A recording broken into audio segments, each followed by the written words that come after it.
All right, gang, if you're not being tagged or mentioned during the weirding hour, now is the time. Drop me a comment. A T will tell me that you would like to be tagged. Heck, I'll even do it right now. An M would mean that you'd like to be mentioned after the fact. That also would be lovely.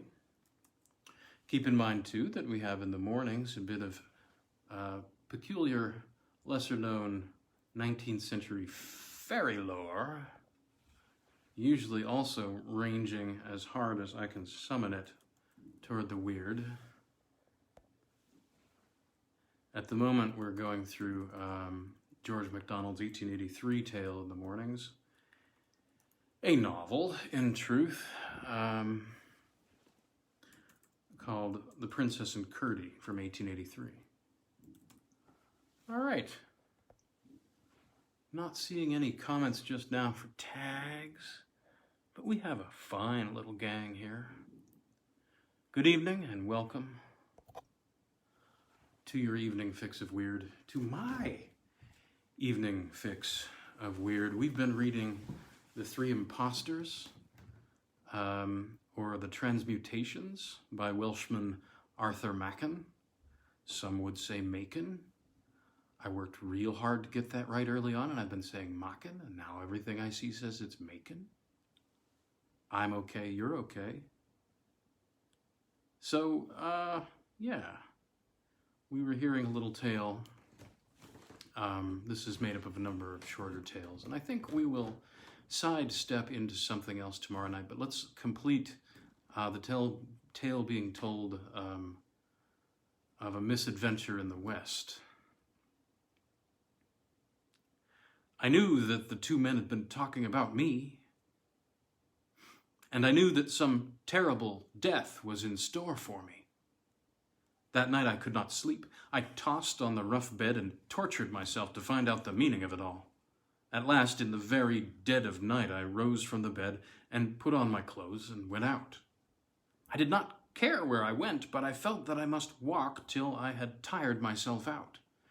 It was a clear, moonlit night, and in a couple of hours I found I was approaching a place of dismal reputation in the mountains, a deep cleft in the rocks known as Black Gulf Canyon.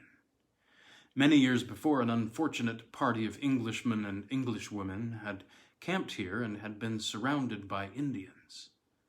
They were captured, outraged, and put to death with almost inconceivable tortures, and the roughest of the trappers or woodsmen gave the canyon a wide berth even in the daytime. As I crushed through the dense brushwood which grew over the canyon, I heard voices, and wondering who could be in such a place at such a time, I went on, walking more carefully and making as little noise as possible. There was a great tree growing on the very edge of the rocks, and I lay down and looked out from behind the trunk. Black Gulf Canyon was below me, the moonlight shining bright into its very depths from mid-heaven, and casting shadows as black as death from the pointed rock and all the sheer rock on the other side. Overhanging the canyon was in darkness.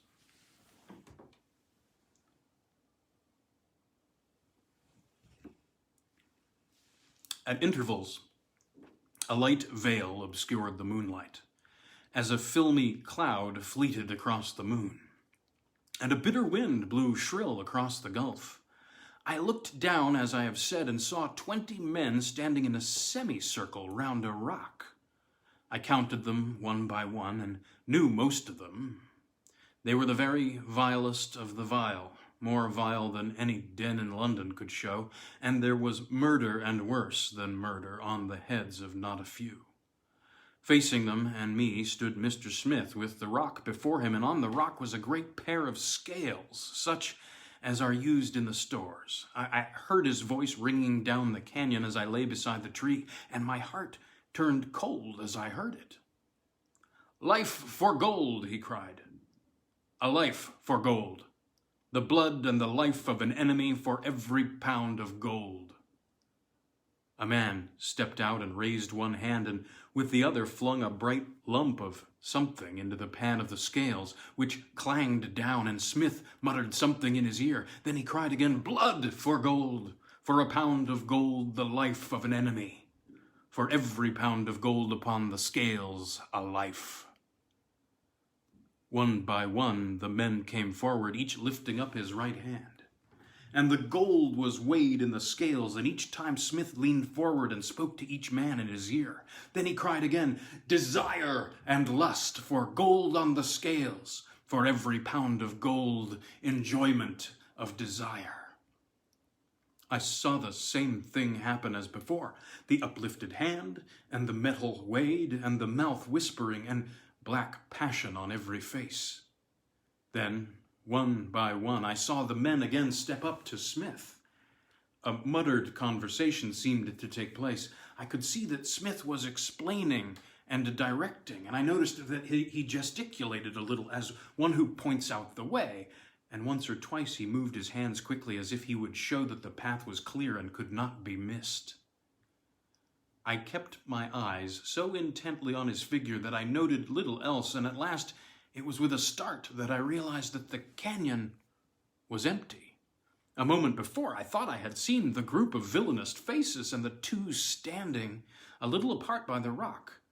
I had looked down a moment, and when I glanced again into the canyon, there was no one there.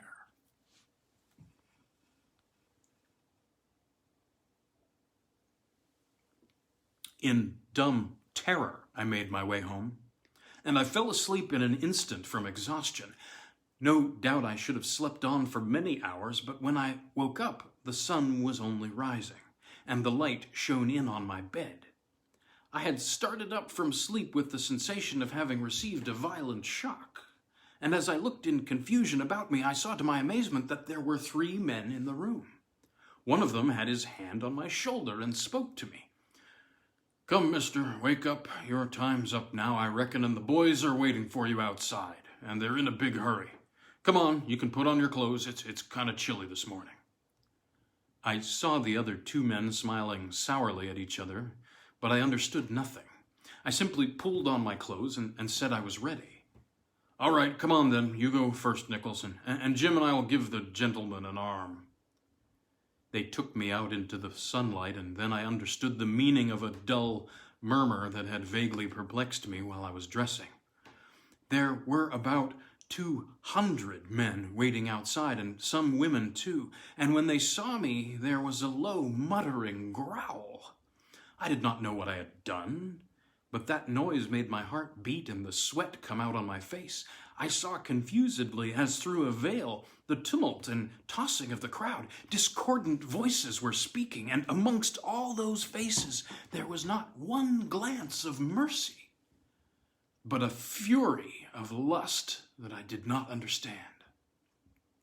I found myself presently walking in a sort of procession up the slope of the valley, and on every side of me there were men with revolvers in their hands. Now and then a voice struck me, and I heard words and sentences of which I could form no connected story.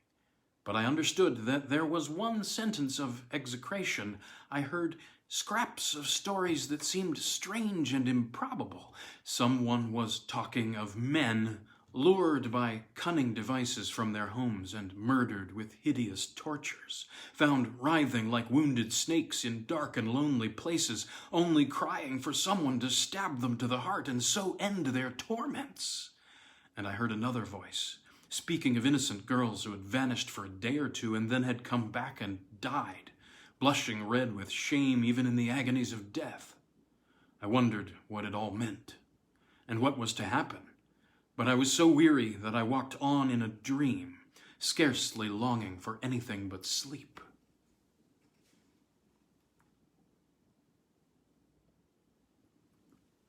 At last we stopped. We had reached the summit of the hill, overlooking Blue Rock Valley, and I saw that I was standing beneath a clump of trees where I had often sat. I was in the midst of a ring of armed men, and I saw that 2 or 3 men were very busy with piles of wood. while others were fingering a rope. Then there was a stir in the crowd, and a man was pushed forward. His hands and feet were tightly bound with cord, and though his face was unutterably villainous, I pitied him for the agony that worked his features and twisted his lips. I knew him. He was amongst those that had gathered round Smith in Black Gulf Canyon. In an instant he was unbound and stripped naked, and borne beneath one of the trees, and his neck encircled by a noose that went around the trunk. A hoarse voice gave some kind of order. There was a rush of feet, and the rope tightened. And there before me I saw the blackened face and the writhing limbs and the shameful agony of death. One after another, half a dozen men, all of whom I had seen in the canyon the night before, were strangled before me, and their bodies were flung forth on the ground. Then there was a pause, and the man who had roused me a short while before came up to me and said, "Now, mister, it's your turn. We give you 5 minutes to cast up your accounts, and when that's clocked, by the living God, we will burn you alive at that tree." It was then I awoke and understood. I cried out, "Why? What have I done? Why should you hurt me? I'm a harmless man. I never did you any wrong." I covered my face with my hands. It seemed so pitiful, and it was such a terrible death. "What have I done?" I cried again. You must take me for some other man. You cannot know me." "You black-hearted devil," said the man at my side. "We know you well enough. There's not a man within 30 miles of this that won't curse Jack Smith when you are burning in hell." My name is not Smith," I said, with some hope left in me. "My name is Wilkins. I was Mr. Smith's secretary, but I knew nothing of him." "Hark at the black liar," said the man. "Secretary be damned. You were clever enough, I dare say, to slink out at night and keep your face in the dark, but we've tracked you out at last. But your time's up. Come along." I was dragged to the tree and bound to it with chains, and I saw the piles of wood heaped all around me, and shut my eyes. Then I felt myself drenched all over with some liquid, and looked again, and a woman grinned at me. She had just emptied a great can of petroleum over me and over the wood. A voice shouted, "Fire away!" and I fainted and knew nothing more.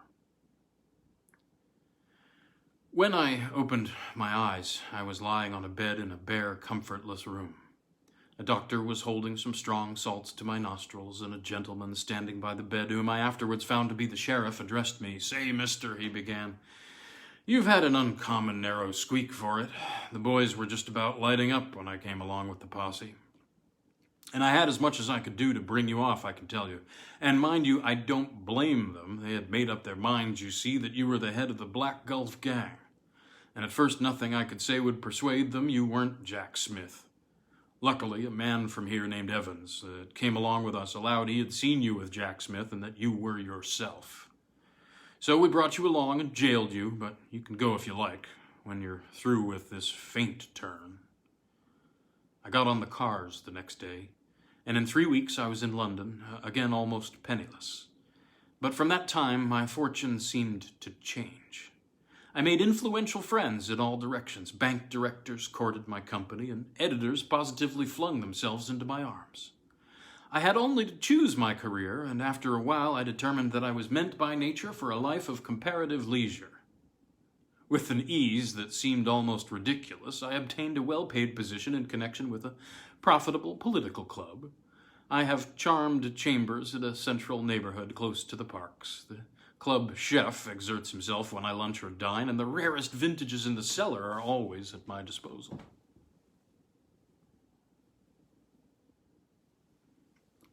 Yet, since my return to London, I have never known a day's security or peace. I tremble when I awake lest Smith should be standing at my bed, and every step I take seems to bring me nearer to the edge of the precipice. Smith, I knew, had escaped free from the raid of the vigilantes, and I grew faint at the thought that he would in all probability return to London, and that suddenly and unprepared I should meet him face to face. Every morning as I left my house, I would peer up and down the street expecting to see that dreaded figure awaiting me. I had delayed at street corners, my heart in my mouth, sickening at the thought that a few quick steps might bring us together. I could not bear to frequent the theaters or music halls, lest by some bizarre chance he should prove to be my neighbor.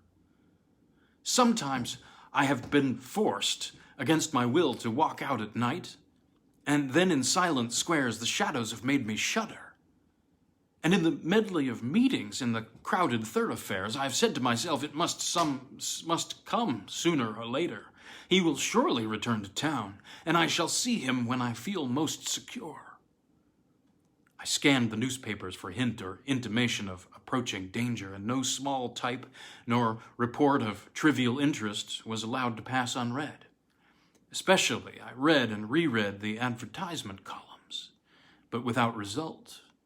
Months passed by, and I was undisturbed till, though I felt far from safe, I no longer suffered from the intolerable oppression of instant and ever-present terror. This afternoon, as I was walking quietly along Oxford Street, I raised my eyes and I looked across the road, and then at last I saw the man who had so long haunted my thoughts.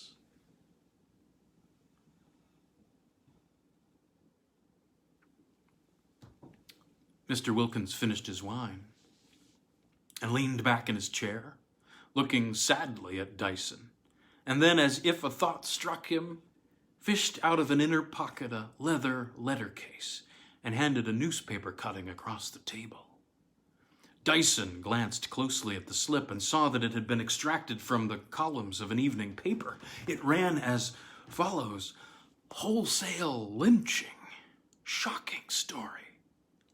A Dalziel telegram from Redding, Colorado, states that advices received there from Blue Rock Park report a frightful instance of popular vengeance.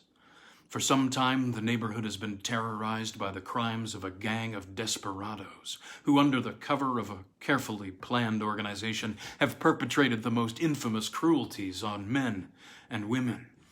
A vigilance committee was formed, and it was found that the leader of the gang was a person named Smith living in Blue Rock Park. Action was taken, and 6 of the worst in the band were summarily strangled in the presence of 200 or 300 men and women. Smith is said to have escaped." "This is a terrible story," said Dyson. "I can well believe that your days and nights are haunted by such fearful scenes as you have described, but surely you have no need to fear Smith. He has much more cause to fear you.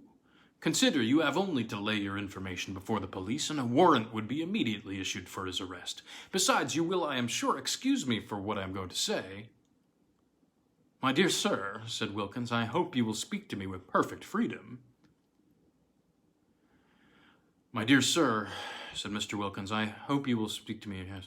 "Well, then, I must confess that my impression was that you were rather disappointed at not being able to stop the man before he drove off. I thought you seemed annoyed that you could not get across the street." "Sir, I did not know what I was about. I caught sight of the man, but it was only for a moment, and the agony you witnessed was the agony of suspense. I was not perfectly certain of the face, and the horrible thought that Smith was again in London overwhelmed me. I shuddered at the idea of this incarnate fiend, whose soul is black with shocking crimes, mingling free and unobserved amongst the harmless crowds, meditating perhaps a new and more fearful cycle of infamies. I tell you, sir, that an awful being stalks through the streets, a being before whom the sunlight itself should blacken and the summer air grow chill and dank. Such thoughts as these rushed upon me with the force of a whirlwind. I lost my senses." "I see.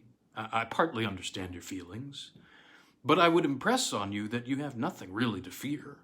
Depend upon it, Smith will not molest you in any way. You must remember he himself has had a warning, and indeed from the brief glance I had of him he seemed to me to be a frightened-looking man. However, I see it is getting late, and if you will excuse me, Mr. Wilkins, I think I will be going. I dare say we shall often meet here." Dyson walked off smartly, pondering the strange story chance had brought him, and finding on cool reflection that there was something a little strange in Wilkins' manner.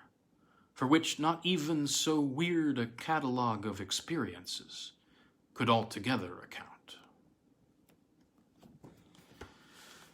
Thanks for joining me. We've been sampling the Three Impostors, alternately titled The Transmutations by Welshman Arthur Machen.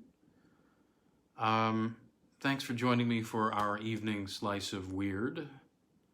Gonna move in a different direction tomorrow night.